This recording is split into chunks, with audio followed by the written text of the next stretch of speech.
New at 10, the prospect of a special session of the Minnesota legislature is becoming slimmer, with billions of taxpayer dollars still unspent.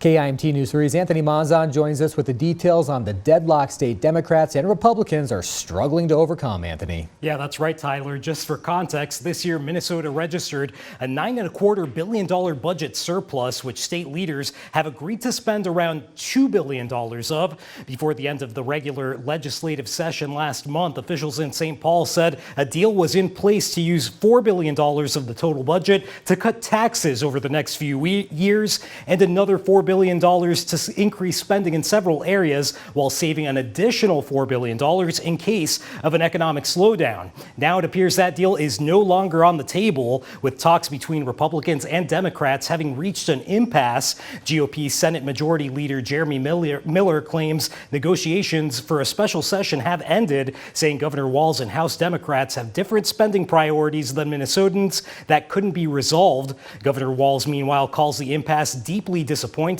suggesting Minnesota Republicans are walking away from the largest tax cut since 1858. State Senator Carlin Nelson, the chair of her chamber's tax committee, agrees the lack of consensus is disappointing, with the tax bill she helped author all but signed into law. I am really disappointed that the tax bill, which is agreed upon bipartisan tax bill within the framework that the leaders set out in early May, is ready to go.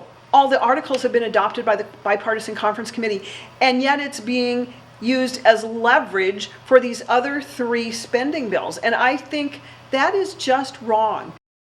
Senator Nelson encourages Minnesotans to continue reaching out to state Republican and Democratic leaders to let them know they want a special session to pass tax relief, which is particularly important amid rising inflation. Tyler. Right, Anthony, thank you very much.